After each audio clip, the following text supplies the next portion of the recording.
वाले दुल्हनिया ले जाएंगे 1995 की बनी मूवी और उसका बजट था 4 करोड़ रुपए। हम आपके हैं कौन आई 1994 में आई है और उसका बजट था 4.5 करोड़ और कुछ होता है वो 1988 में आई और उसका बजट था 10 करोड़ रुपए। और ये सारी मूवी ऐसा नहीं बहुत फ्लॉप थी, नहीं, ये अपने टाइम की ब्लॉकबस्टर मूवीज थी, ये अपने टाइम की ब्लॉकबस्टर मूवीज थी और इनका बजट था 4 करोड़ 4.5 करोड़ 10 करोड़ इतना बजट था, ठीक। और वही आज के टाइम की मूवीज का बजट 100 करोड़ 200 करोड़ 300 करोड़ 400 करोड़ 500 करोड़ 600 करोड़ की मूवी हाथ तक की बन रही है, जो कि कल की बड़ा सा बड़ा नंबर फेंक के मार जाता है इंटरनेट सोशल मीडिया पे। पर क्या सही में मूवीज उस क्वालिटी की होती है? लगता नहीं। अंदर देखने जाओ होता है 500 करोड़ का बजट और होती है मूवीज में कहीं का दिखता नहीं, पैसा उतना सारा लगा है पर दिखता नहीं है। क्या कहीं बॉलीवुड में स्कैम तो नहीं चल रहा? तो इस वर्ड को ऐसे एनालाइज नहीं करते आखिर का मूवी में पैसा लगता का है, आखिर का मेजर पार्ट पैसा लगता का है, जाता का है पैसा, और अभी तक बहुत बड़ा स्कैम सामने आया ही निकल के। तो जानेंगे सारी वीडियो में और शुरू करते हैं वीडियो को बिना किसी देरी के।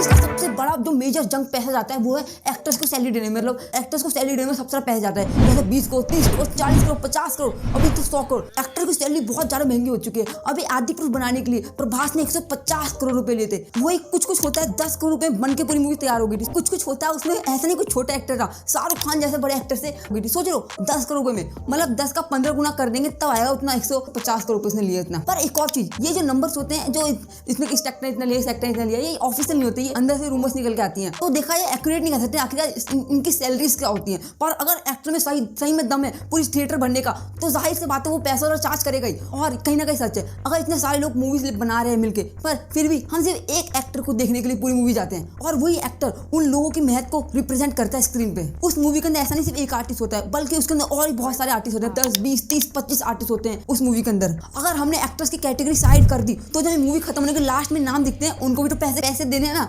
तो उनको पैसे नहीं होते, तो मूवीज का बजट तो ऐसे ही बढ़ जाता है, इन सबको पैसे देते बढ़ जाता है। सैलरी ऑफिस काफी बड़ा चंक है कॉस्ट ऑफ प्रोडक्शन का। इसी कॉस्ट ऑफ प्रोडक्शन के अंदर एक और खर्चा है जिसका हमें आइडिया भी नहीं होगा। ब्रॉड कैटेगरी में अगर उसको करा जाए तो इक्विपमेंट्स, बहुत सारे केसेस में जो कैमरास यूज करते हैं उनको खरीदते नहीं है, उनको रेंट पे लेते हैं। जैसे एक एग्जांपल है आरी करके, आरी कंपनी के कैमरा हर कोई मूवी में यूज करता है। एलेक्सा मिनी जो कि उन्होंने 2015 में लॉन्च करा, बहुत सारी मूवीज इसी कैमरा शूट करी गई है, जैसे Spiderman far from home, black panther, बहुत सारी मूवीज तुम देख सकते हो, लिस्ट सारी मूवीज का लिस्ट है। और इस कैमरा की एक दिन की रेंट 40 से 50 हजार के बीच में जा सकती है। कैमरा और इक्विपमेंट्स के खर्चे को लेके आगे और वीडियो में बताऊंगा। टैलेंट्स और इक्विपमेंट्स के अलावा भी बहुत सारे खर्चे और होते हैं छोटे मोटे डे टू डे में, जैसे कि सबसे बड़ा खर्चा ट्रैवल का खर्चा। अगर टीम को लेकर जा रहे हैं उनके रहने का खर्चा, उनका खाने का खर्चा, उनका हर चीज का खर्चा, उनको ले जाने का खर्चा, उनको लाने का खर्चा, ये सारे खर्चे जुड़े रहते हैं। और गलती से कोई हाई मेंटेनेंस वाला एक्टर है तो उसको 5 स्टार से नीचे में तो रहेगा नहीं, वो रहेगा तो 5 स्टार में, तो उसका खर्चा, यही सारे छोटे मोटे खर्चे मिलाकर लाखों करोड़ों पहुंच जाते हैं। और जो मूवीज शूट होती है, जिन मूवीज का सेट बनाया जाता है उनमें बहुत करोड़ों रुपए लग जाते हैं। इसी कारण से बहुत सारे प्रोड्यूसर लोन लेते हैं, वो भी करोड़ों का लोन लेते हैं। मैं 12-13% का इंटरेस्ट चला जाता है, तो उसका फाइनेंसिंग का भी खर्चा ऐड कर लो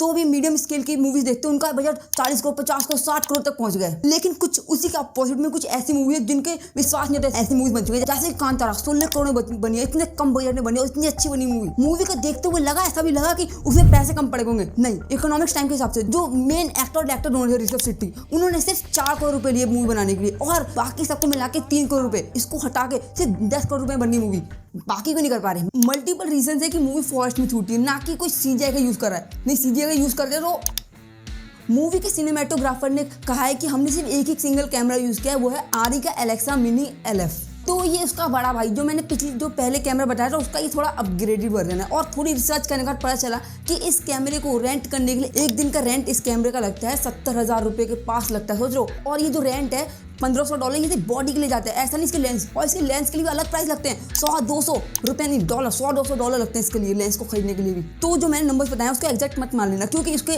नंबर्स ऊपर नीचे होते रहेंगे, तो उसका एग्जैक्ट मत मान लेना। और तुम अंदाजा लगा सकते हो कि मूवीज को सिर्फ रेंट देने में पर डे लाखों रुपए लगते हैं उनको रेंट देने में। तो ये सिर्फ एक सिंगल शूट, जब एक सिंगल सीन होता है उसके लिए सिर्फ एक कैमरा लगता है, और बाकी जब एक्शन सीन होते हैं तो उसके लिए 4-5 कैमरा यूज होते हैं। सोच लो उसके और ज्यादा पैसे लग जाते होंगे एक्शन सीन को बनाने में। और एक और बात याद दिलाता हूँ, ये सिर्फ मैंने बॉडी और लेंस का पैसा बताया, और एक कैमरा की छोटी छोटी चीजें लेने में बहुत ज्यादा पैसा लगता है। और जो अभी इस टाइम पे कोविड के टाइम पे जो मूवी शूट हुई है उनके तो और ज्यादा बजट बढ़ गए थे। अभी एक एग्जांपल है विक्रम वेदा का, जिसमें बड़े बड़े स्टार से ऋतिक रोशन और सैफ अली खान। पहले कुछ ऐसी रिपोर्ट्स आई थी, ऋतिक रोशन की डिमांड पे उन्होंने लखनऊ का पूरा सेटअप UAE में बैठाया था। स्टूडियो की तरफ से ऑफिशियल रिपोर्ट आती है कि बात बिल्कुल सही है, लेकिन क्योंकि वही एक अकेला प्लेस था अक्टूबर-नवंबर के टाइम पे जहाँ पे बायो बबल बनाने वाला इंफ्रास्ट्रक्चर मौजूद है। ये मैंने क्यों बोला, क्योंकि अगला पॉइंट बताने के बाद तुम हर हर एक मूवी को जज करने लगोगे कि इस मूवी में बजट ज़्यादा है पर लो क्वालिटी है, मतलब करप्शन हुआ है। पिंक विला से हिमेश ने ये पोस्ट किया कि इंडस्ट्री में बहुत बड़ा करप्शन रैकेट चल रहा है, यहाँ पे कुछ अलग ही चल रहा है। प्रोड्यूसर मूवी को प्रोड्यूस करवाने के लिए पैसे खिला रहा है। ये सब कुछ पॉसिबल हुआ है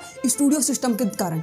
यहाँ पे अलग अलग लेवल पे लोग बैठे हैं और वो डिसाइड करते हैं किस मूवी पे कितना पैसा लगाना और कहाँ लगाना है। यहाँ पे लो लेवल से लेके सबसे ऊपर लेवल वाले को चलिए पैसे लगाने के लिए पैसा देते हैं और ये अमाउंट 1 से 2 करोड़ के पास होता है। 1 से 2 करोड़ रुपए के पास देना पड़ता है। सो एक सेकंड, तुम सबको अजीब लगा सुन के? मेरे को खुद अजीब लग रहा है बोलते हुए। आंसर ऐसा है कि हम सबको पता है कि एक प्रोड्यूसर मूवी में पैसा लगाता है। एग्जाम्पल के लिए मैं एक प्रोड्यूसर हूँ, मैंने एक्टर डायरेक्टर और स्क्रिप्ट सब कुछ फाइनल कर लिया है, पर मैं मूवी में पैसा नहीं लगाने वाला। या फिर एक दूसरा केस, पिक्चर पूरी बन के रेडी है पर मेरे को रिस्क नहीं लेना उसका रिलीज करने का, तो मैं उनको अप्रोच करूंगा जिनका दुनिया भर का पैसा है, जैसे कि बड़ी बड़ी ट्रेडर्स कंपनी या फिर बहुत बड़ी प्रोडक्शन कंपनी को अप्रोच करूंगा। मैं कोई इतनी बड़ी कंपनी हो सकती है कि उसके ओनर ने एक बंदे को हायर किया है जो कि इस मूवी को टिक दे सके। मैं तो प्रोड्यूसर उस हाई लेवल बंदे, हाई लेवल एम्प्लॉय का जाऊंगा, उसकी जेब में सगुन, उसके नीचे बैठे वाले को सगुन, उसके नीचे वाले को सगुन और ऐसे सबको सगुन देते जाऊंगा ताकि स्टूडियो का अप्रूवल मिल जाए, स्टूडियो का पैसा लग जाए और मेरा प्रॉफिट हो जाए। ये सिर्फ एक एग्जांपल है और इस आर्टिकल के अंदर बहुत सारे एग्जांपल मिल जाएंगे तुम लिंक नीचे डिस्क्रिप्शन में दे रखा है, तुम जाके चेक कर सकते हो। बहुत सारे बड़े बड़े एक्टर्स ने